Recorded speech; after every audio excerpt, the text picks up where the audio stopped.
Well, the art world is still buzzing over the shocking theft by Boris and Natasha of 10 old masters from a French museum and their subsequent disappearance. But it's impossible. How could a picture drop out of sight so quick? Oh, I don't know. Remember the horn blows at midnight?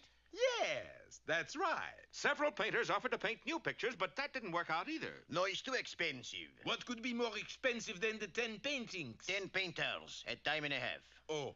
The matter even came up on the floor of the U.S. Congress. It's an outrage. It's regrettable. It's a communist plot. Sir, why do you think it's a communist plot? I think everything's a communist plot. Well, little as they say, did they know that those paintings at that very moment were hung in a chicken coop in Frostbite Falls, Minnesota, where our hero, Bullwinkle Moose, had just covered the last one with whitewash. Yeah, the hens couldn't work with people looking over their shoulders. All right, girls, back to work. Well, the hens may have been happy, but there was somebody who was definitely not. An art dealer named Cerulean Blue. Or as we know him, Boris Badenov. You whitewashed every square inch of canvas. Yeah, most of the round inches, too. Ooh. He fainted. What's the matter? He never been in a warm chicken coop before? Mr. Blue was going to buy those old pictures you painted over. For how much? $3.98 apiece. Up to $3.98 apiece. Whoa-wee! Well, you wait a second. I'll scrape this whitewash stuff off with this steel wool, and then we'll... No! There he goes again. But in a little while, Boris was his old evil self again. Tell me, Mr. Blue, why don't you want Bullwinkle to scrape off the whitewash? Because it'll ruin the valuable painting. What valuable painting? Uh-oh, think fast, darling. This valuable painting. You mean my whitewash job? Whitewash my foot. Okay, if you insist. No, wait, Bullwinkle. He means he thinks this is a good painting. I know it's a masterpiece. I'll buy it. Very smart, Boris. You think you're dealing with kids or something? I don't know. How much you offering? I'll go top dollar. $3.98. So... Wait a minute. Don't interrupt. What were you going to say? I was going to say Now, wait.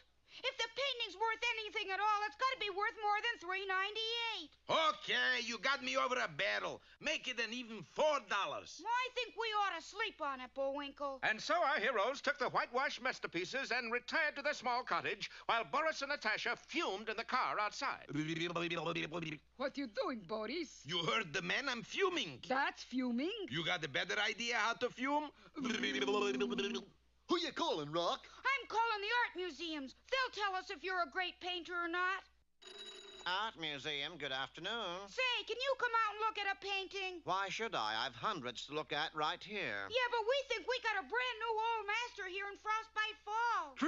True. Well, that's a little different. I'll be right out. And one word of caution. Yeah? Let's keep this thing a secret, shall we? Just between us art lovers. Sure. Well, it was obvious the museum director didn't know the Frostbite Falls phone system, for everybody in town was listening in on the party line, including Boris Badenov. And I always listen to party line. How come? The party line is my country's answer to the thinking man's filter. Well, it looks as if Boris's plan has gone askew. Gesundheit. We'll find out more in Bullwinkle Busts a Brush or The Cleft Palate.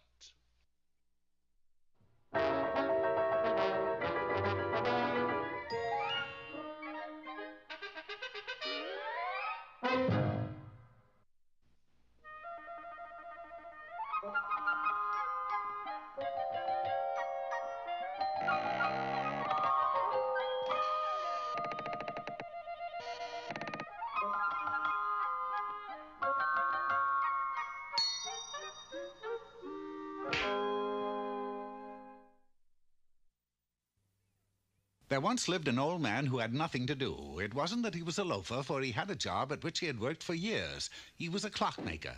The trouble was that clocks hadn't been invented yet. Therefore, none of the clever little clocks that he had made worked. And making clocks that don't work is really nothing to do.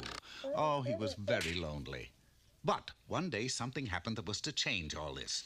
He was in the woods gathering nuts for the winter when he chanced to see a box that was partially hidden behind a large tree. A box? I will take it home and make a clock that doesn't work out of it. But as he came around the tree, he suddenly stopped short. His eyes widened with surprise. The box had something in it. Who are you? I'm a baby who's been been left here in the woods by my wicked stepmother. Baby, how old are you? 16. That's pretty old to be a baby. But the old man's heart went out to the young girl. He picked up the box and carried her home to raise as his own daughter. No longer lonely, the old man was happy for the first time in years. Oh, Cutie Lou. He called her Cutie Lou, which was kind of cute. Cutie Lou, it was exactly 1 year ago today that I found you in that box. Yes, and you made a beautiful clock that doesn't work out of it. This is your birthday, and I'm going out to find you a gift. Bidding the girl farewell, the old man set off into the forest. He traveled deep into the wilderness and soon came to a soft wooded glade. There he found some beautiful flowers of solid gold. Ah, these cute golden flowers will be just the thing for Cutie's cute little hair. He'd only picked one of the tiny flowers when, with a mighty roar, a great beast suddenly jumped from a nearby thicket. Roar! You are picking my flowers. For that, I'm going to eat you.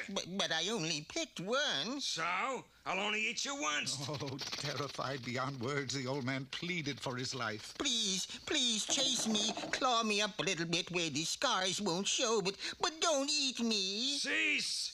Your cries for mercy fall on deaf ears. I'll give you a present. How about a clock that doesn't work? What else have you got? Nothing. The only thing I value in my life is my cute little daughter. This caused the beast to stop and think, for he was unhappy as beasts go, and the fact that the old man had a cutie for a daughter brought a plan to his mind. Listen, terrified old man. I'll tell you what I'm going to do for you. A short time later, the beast gave the old man his freedom, and he wasted no time in racing for home. When he arrived, his daughter met him at the door. Father, you're home. Do you have a surprise for me? I sure do. What is it? I gave you to a beast. I see ya. Wait, where are you going? To find a box. I'm going out in the woods and abandon myself again. But the old man quickly explained that the situation was not quite as bad as it looked. It seemed that the beast didn't really believe that he was a beast at all. He had heard a story about another beast who, when kissed by a beauty, was changed into a handsome prince who had been bewitched. And so the beast figures that if it worked with a beauty, it ought to work with a cutie. Logical? Could be. If he's really a handsome prince, we could get married and live happily ever after. In a castle yet. I'll do it. And following the old man's directions, Cutie soon found the forest glade where she found the beast anxiously waiting. Ah, fair cutie. I thought you'd never get here. Sheesh. It's hard to believe that somewhere under all that hair there's a handsome prince. Well, let's get it over with. Going to the beast, Cutie kissed him on the cheek to break the spell. And that's strange. I don't hear bells or nothing like that.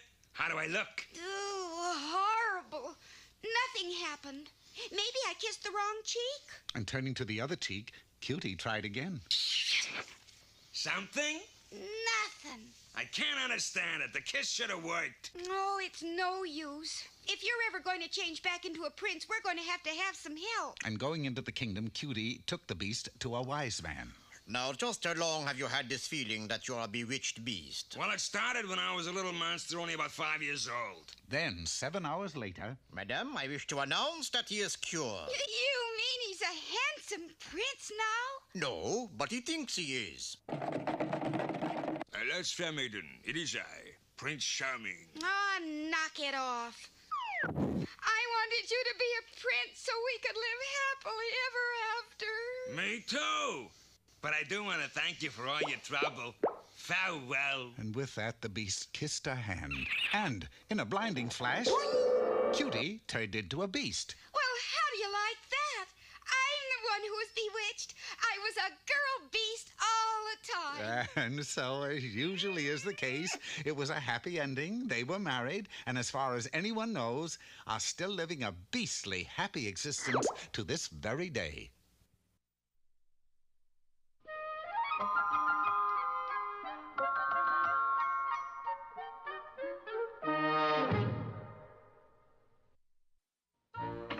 Hello there, culture lovers. This here pin is part of today's poem, The Old Almanac verse, C.A. Pin. C.A. Pin, pick it up. All the day you'll... Where'd it go? Oh, there it is. C.A. Pin, pick it up. All the... Didn't get it. C.A. Pin, pick it up. Uh-oh, it rolled into a crack. Come out of there, doggone it! All right, I'll pick it up the easy way.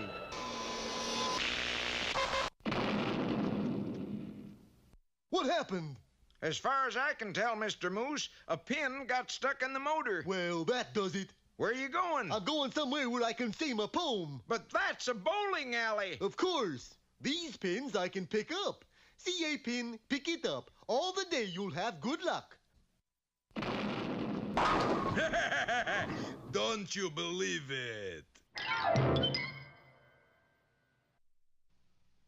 And now... Hey, Rocky, watch me pull a rabbit out of my hat. Again? Nothing up my sleeve. Presto! Wrong hat. I take a 7.5. Now here's something we hope you'll really like. Ready, Rock? Sure you know how to work that thing? No. Anyways, here's what it was supposed to look like.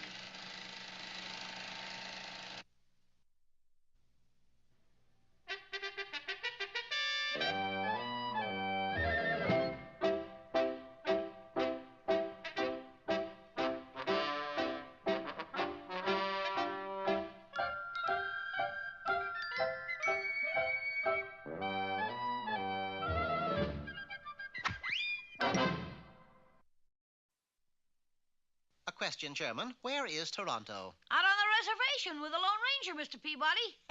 You're close. Actually, Toronto is in Canada, and that is our destination for today. What great name and history are we going to meet up there? Constable Archibald Woolley. Never heard of him. He was the first Royal Canadian Mounted Policeman. I instructed Sherman to set the Wayback Machine for the year 1869. The place, an outpost in the wilderness territory of Toronto.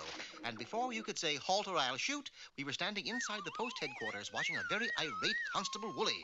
What's the matter, Mr. Peabody? He's tearing the place to pieces. Looking for something, Constable? Yes, by George, a new job. You mean you're quitting the Mounties? Yes, the whole thing's a bust. For my very first case, I'm supposed to bring in Ottawa O'Toole. Well, bring him in. I can't. Why not? Because of our motto. We always get our man. Ottawa O'Toole is a girl. Well, I convinced the constable that girl or no girl, Ottawa O'Toole had to be brought in. Following up the latest information as to her whereabouts, we arrived at the Pettigrew Fur Company, only to find it in a complete state of disorder, and a going out of business sign over the main gate. Trouble here, Pettigrew? Trouble ain't a word for it. Ottawa O'Toole struck again. She's ruined me. What did she do this time? She crossed all my minks with skunks. Now my business stinks. One good thing came of all this. O'Toole had left a very clear trail. Hoping to head her off before she could commit another atrocity, Constable Woolley took off, but didn't get very far, for Miss O'Toole had set a booby trap. Yes, and she caught a booby, too. Undaunted, we picked up the trail anew and followed it to the edge of a dense forest of mighty Saskatchewan spruce. There on a tree was a wanted poster. Look, Sherman. Wanted, Ottawa O'Toole and her two sisters, Hermione and Gingold. This unfortunately gave the constable an idea. If only I could find two ladies and talk them into posing as O'Toole's sisters, I'd put them in jail, and when she came to break them out, I'd have her. Unfortunately, ladies were hard to come by in the wilderness, so the constable did what he considered to be the next best thing. How come I have to wear a bonnet, Mr. Peabody? Because most girls don't have cowlick, Sherman. We were locked up in the nearest jail and awaited developments which were soon to come. As Constable Woolley had figured, Ottawa O'Toole took the bait. Look, Hermione, a rock with a note tied to it. Suppressing the urge to throttle Sherman, I instead read the note. Sisters, I will take care of the Mountie and have you out in a jiffy. Signed, Ottawa. It seems as though she means the constable bodily harm. Yeah, we better warn him. Constable, come here, hurry. Be with you in a moment. Someone's at the door. But that's what we want to... Good evening, madam. We're still locked up. How's she going to get us out? Just then there was a tap at the window. A hand thrust its way through the bars and dropped a long, thin object at Sherman's feet. A burning candle, Mr. Peabody. That is not a candle. Are you sure? Positive. When we came to, we were trussed up in the back of a speeding buckboard, heading into a remote area. Our driver was obviously the fiendishly clever Ottawa.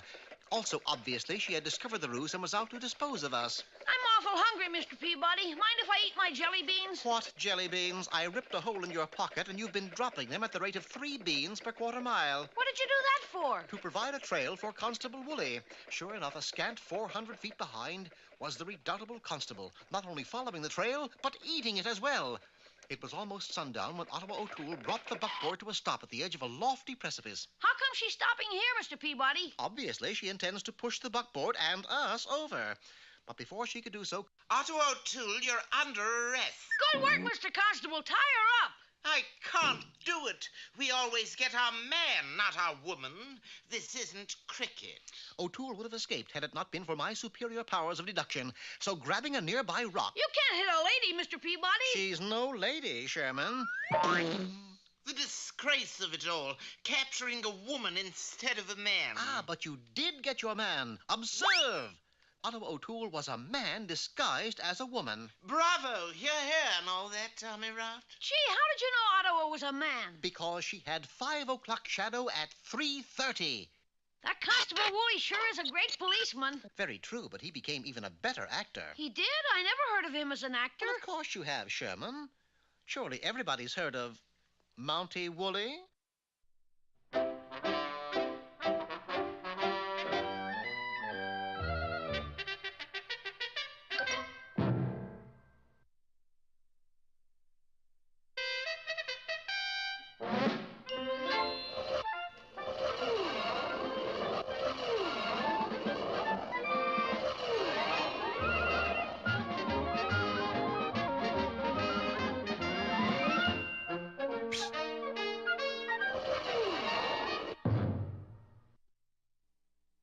Well, sir and madam, and all you kids out there. Get on with it, blabbermouth. All right, all right.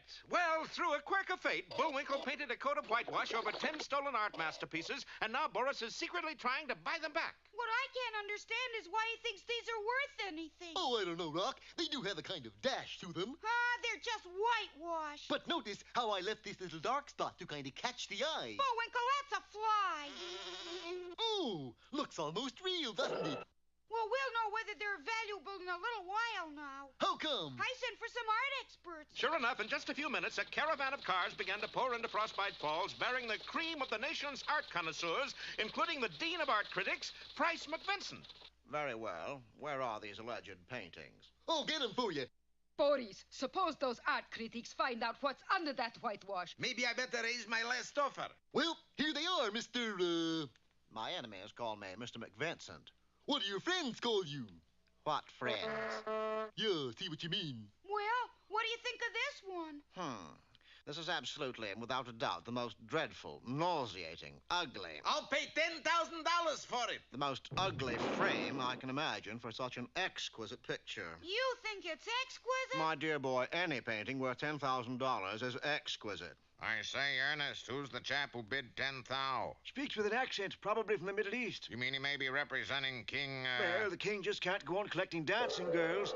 There's a bag limit, you know. Well, if it's worth 10,000 to him, it's worth 15,000 to me. I bet 15,000. Yeah, but wait a minute. These are just whitewash. The medium doesn't matter, short and furry. It's the soul of the artist.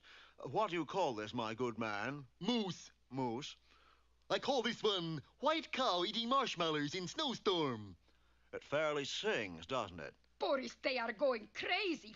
15,000 for a coat of whitewash. You know something? It is kind of pretty at that, Natasha. You too. You think I don't appreciate beautiful things? 20,000. Now hold on there. This is getting out of hand. Let it go! Let it go! I don't think we ought to sell any of these till we've had a chance to think things over. The squirrel is right. We really should think things over.